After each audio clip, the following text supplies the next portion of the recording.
Okay, so here we go. The second in the talks, introducing us to the Bible. You probably think I could do with a bit of a haircut. I'm certainly thinking it myself. But we're not going to use the scissors on my hair. We're going to actually attack the Bible with the scissors. What do you mean? I hear you asking. Well, there's one page in the Bible that shouldn't be there. So we're going to think a little bit about that as we explore the Bible.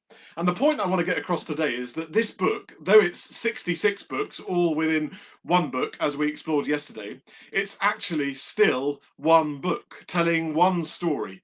Too often, we think that it's a book of two parts, as if what we call the Old Testament is kind of like the first bit, and then the New Testament is the second bit.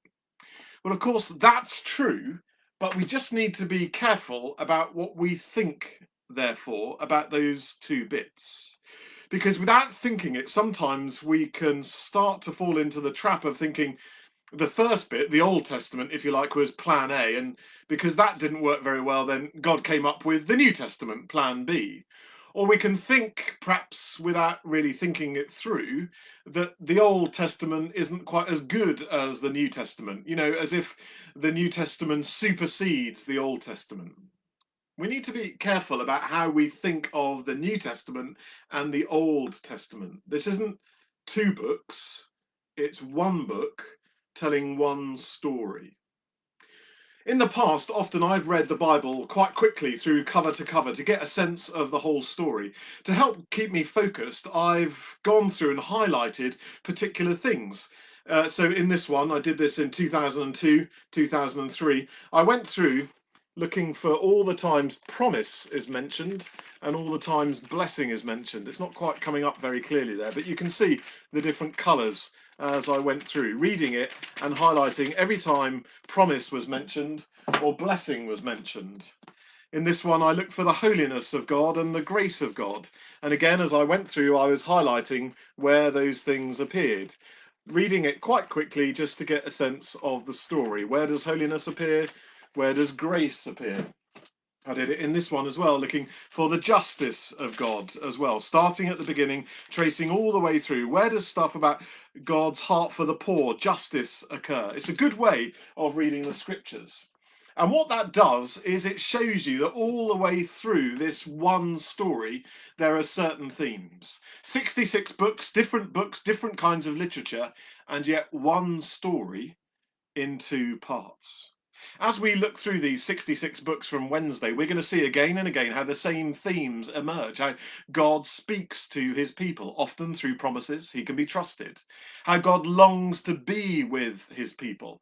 How time and time again God pours out his grace.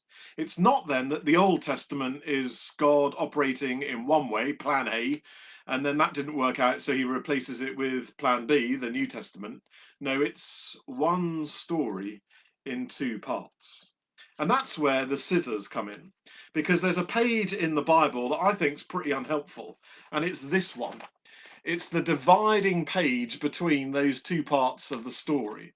And so often, whenever I get a Bible to remind myself, I tear it out.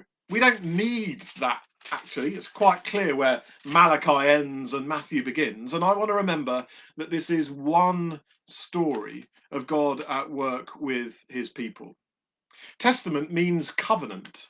It's like God's promise. And it can't be, can it, that God promises one lot of things and then he decides to rein back on those and replace them with a new set of promises. That's not how God works. He's faithful to all that he promises.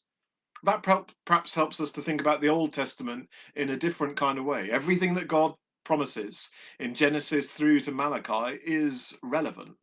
And so when the second part comes in, the New Testament, it doesn't supersede, it like amplifies, it extends, it broadens the first part. It doesn't replace it, it fulfills it and blows it so it fills the whole earth and all of the cosmos, all of history.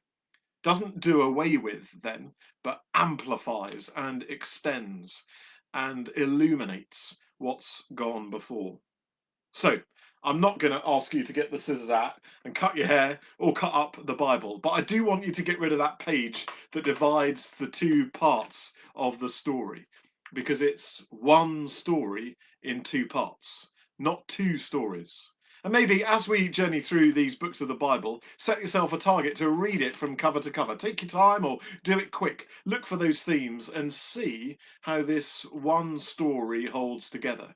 There are themes which provide a unity as they weave their way through all of these different pages. It's a great thing to explore. I challenge you, have a go. One story, two parts.